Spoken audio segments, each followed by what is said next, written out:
ஒரு காட்டுப் பகுதியில ஒரு சிங்கம் வாழ்ந்துகிட்டு வந்துச்சு. அந்த சிங்கம் ஒரு நாள் ஒரு மானை வேட்டையாடி கொன்னுச்சு. வேட்டையாடின மானை திங்கும்போது அந்த மானோட கொம்பு சிங்கத்தோட வாயில குத்திடுச்சு. அதனால சிங்கத்துக்கு ரொம்ப கோபம் வந்துடுச்சு. இனிமே என்னோட காட்டுல கொம்பு வச்ச எந்த மிருகமும் வாழக்கூடாது, எல்லாரும் வேற காட்டுக்கு போயிடுங்கன்னு அறிவிச்சுச்சு. இத கேட்ட மான், ஆடுன்னு எல்லா கொம்பு வச்ச மிருகங்களும் அந்த காட்டை விட்டு வேற காட்டுக்கு போயிடுச்சுங்க. அங்க வாழ்ந்துகிட்டு இருந்த ஒரு முயல் ஒரு நாள் சாயந்தரம் நடந்து போய்கிட்டு இருந்துச்சு. அப்ப வெயில் பட்டு அதோட நிழல் முயலுக்கு முன்னாடி விழுந்துச்சு. அப்ப பார்த்தா முயலோட காது கொம்பு மாதிரியே தெரிஞ்சது. உடனே பயந்து போன முயலும் அந்த காட்டை விட்டு ஓடிப்போச்சு. அந்த புது காட்டுல இருந்த மான்கிட்ட போய் நடந்தத சொல்லுச்சு முயல். அதுக்கு அந்த மான் சொல்லுச்சு, அடப்பாவி, அந்த காட்டுல இருந்தாலாவது உனக்கு கொம்பு இருக்குன்னு நினைச்சிட்டு அந்த சிங்கம் உன்னை கொல்லாம விட்டிருக்கலாம்.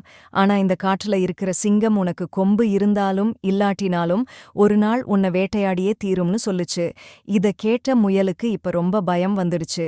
நான் வேணும்னா அந்த காட்டுக்கே திரும்பி போயிடுவான்னு கேட்டுச்சு. முயல் அப்பத்தான் அந்த மான் சொல்லுச்சு, உன்ன மாதிரி பயந்தவங்களுக்கு எங்க போனாலும் நிம்மதி கிடைக்காது. அதனால இங்கேயே இருன்னு சொல்லுச்சு.